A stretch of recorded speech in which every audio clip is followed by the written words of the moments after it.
back to the nationally syndicated Price and Business Show. I'm your host, Kevin Price, talking to you about you and your business. Really excited about spending time with Feras Mousilli. And what's interesting is any listener of the show, he's an attorney. And today he's going to have a very interesting focus, which is on technology companies and legal aspects that pertain to that. I was telling him during the break how my audience, this show has been around since 2001, one of the longest continuously running business shows in the country.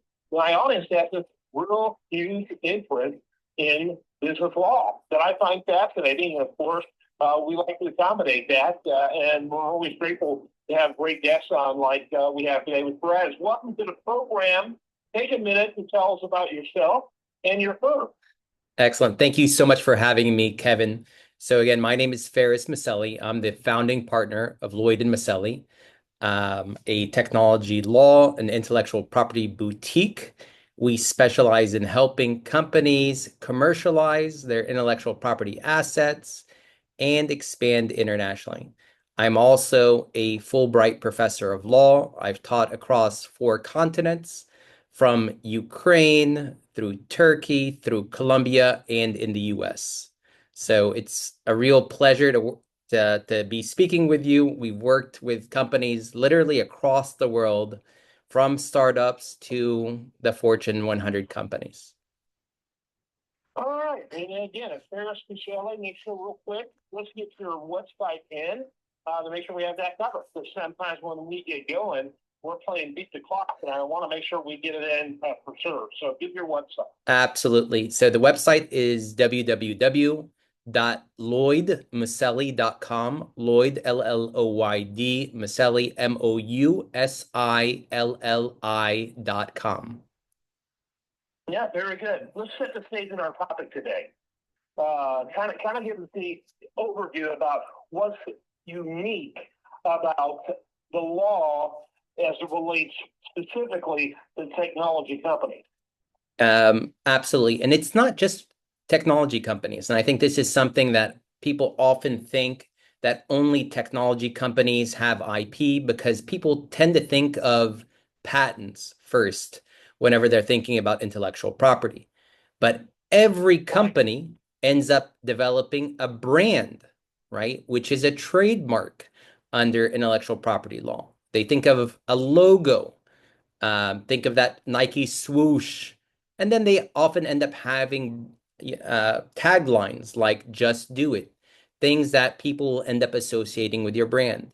The same way, whenever you hear "Think Different," you have this association with Apple computers, where I was a lawyer, and I was the first lawyer on the Apple Watch back in the day. So you think it's not just a technology company, but folks that end up having brands or other creative materials that are qualified for a copyright. So even if you end up designing a unique website or marketing materials, those are things that are also copyright eligible. Right. But there are things that are unique to technology companies, right? Absolutely. I think a lot about security spaces. They make claims that they can protect from this. Well, what are you doing? What are you doing to actually protect? Because if something happens to someone who has a technology company as a vendor, and they got the impression that they were going to protect it from that, that's problematic. And so there are things that are specific to technology firms. For sure. And I think in the age of big data and the rise of artificial intelligence, one of the biggest concerns is around privacy and data security. And I think that's what you're alluding to with kind of like their security. So we are playing catch up on the privacy front. The European Union has had privacy directives for decades, and it's just, I think, a cultural thing that Europeans tend to guard their privacy a little more than Americans do. We've kind of just accepted the fact that, hey, we're all on social media, all of our information is already public, but you have a very active debate and war, frankly, where we've got the potential ban of TikTok here in the US. that's going before the Supreme Court this session about the idea of data and security and whether we want to have a foreign government-owned entity collecting so much information, very, very valuable personal information about American citizens. Mhm. And not just any foreign country or foreign company. Where it's where it's located, right? It's communist China, and communist China has played a significant role in hacking and invasion of data around the world. They have like a terrorist state, in fact. I believe when it comes to intellectual property. Certainly, when we look at patent violations for decades, even before technology was much of an issue. So that does Absolutely. play a role. It's not like it's Canada Absolutely. or the UK. Sure. It's communist China. And what's really interesting on that point is that the Chinese have recognized the power of intellectual property. Chinese government and foreign-owned companies are the biggest filers for US patents and trademarks. You've seen an absolute surge in the number of applications that they're filing, recognizing that the US patent and trademark system is the most valuable in the world. So they want to be able to compete in terms of US market share as well, and have been the biggest spenders, right? Just looking at the sheer number of applications that they've put in to try to secure rights to US patents and trademarks. So you're seeing a lot of kind of interest on that front as China has developed from being just a copycat to being a source of some innovation. And I think that's the concern here, that they are looking to protect on our turf what they haven't respected on their own turf. Mm-hmm. Yeah. You began the interview on an interesting note that I want to revisit, which is the fact that sometimes we do think of things as specifically or exclusively technology, but it applies to all companies.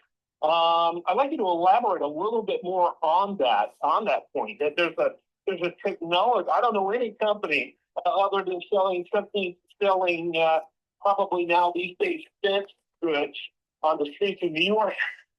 What I'm seeing from news stories there, there's very few companies that aren't technology on some level or another that's a legitimate company. And so I think what your point was is that you have to have that kind of thinking in the management and owning of your company. Absolutely. And what people will end up recognizing is that these intangible objects, these intangible assets, what we call goodwill, is often attributed to intellectual property. So whenever you end up thinking of a computer that's selling for a premium, you'll pay a premium recognizing that there is an Apple logo on this product, right? That it's associated with a higher quality of manufacture than something that may just be a Chinese or Taiwanese brand. So the same applies for every product or service. Ultimately, people end up investing good money to develop a reputation about quality in the marketplace, and whether that's, a car wash that does a really good job versus, some other Sunday car wash that you might end up having. Building a brand and recognizing that, hey, we offer a higher level of service is something that you do want to end up protecting as far as your name is concerned. And that's why trademarks have also just surged in popularity in the US and internationally. Mm-hmm. A lot of people think of trademarks. Oh, those are really expensive, and the reason why you used Just Do It from Nike as an example at the very beginning. Well, I mean, obviously it has enormous value, but I bet when Nike created it, it wasn't that expensive to get a trademark. Absolutely. In terms of just costs, trademarks cost about $2,000 to have a professional trademark attorney prosecute it on your behalf. So it is critical. And I can end up telling you that Nike name, that Nike logo, that just do it slogan are worth billions of dollars. And the idea is that you're attributing all of this goodwill and that you're investing marketing and advertising dollars to end up promoting your brand and associating a certain level of quality with your goods or services. So while the upfront cost is low, you have to protect it. And this is going back to your knockoffs, etc. The brand owner has the responsibility for patrolling any kind of infringing products. You can end up setting up um, alerts at borders and security right for infringing goods. And we deal with these kind of questions on a regular basis um, on behalf of brand owners and then others that are accused of infringing on trademarks or brands. So it is kind of a continuum. It's not simply just a registration that takes place at the beginning, but it's a process, right? A life cycle that you end up monitoring and protecting your brand. Yeah, we're going to be playing Beat the Clock here in just a moment. I do want to mention that although trademark is part of what you do a lot more than that. And you're not a you're not a Mr. Haney Green Acres do everything and don't do anything well. But you have a pretty broad swath of services in the technology in the business space. Why don't you real quickly as we wrap it up, kind of give us a panoramic overview of those areas? Absolutely. So we You have a team. It's not just you. yes. So just want to mention that as well. Yeah, we're a team of about 30 and we specialize across 4 different practice areas. So corporate, so we end up helping startups and formations and governance. We've got a patent practice related to securing patents and licensing and everything else related to patents. And then trademarks and copyrights in securing brands and licensing and with name disputes and other appeals. And then finally, we have a disputes section that deals with litigation, mediation, arbitration on behalf of our clients. That's our core competencies, and we focus on those exclusively. And that's why we've been very, very successful. I love it. And I love that you share today. And I like that thinking. That's kind of novel. This idea that you may be in a particular business, but your business transcends into other areas. In virtually every business transcends into technology, like it or not. There are unique factors to it. What's amazing, and I can close with this, IP ends up allowing a small business to take on a much larger opponent in a way kind of like judo, right? Recognizing that having these protections and registrations in place allow you to compete on a global level that without IP, you really would be crushed by these giants. Yeah, absolutely. Feras Mousilli, thanks so much for being with us. And that website again, give it one more time. It's LloydMousilli.com, LLOYDMOUSILLI.com.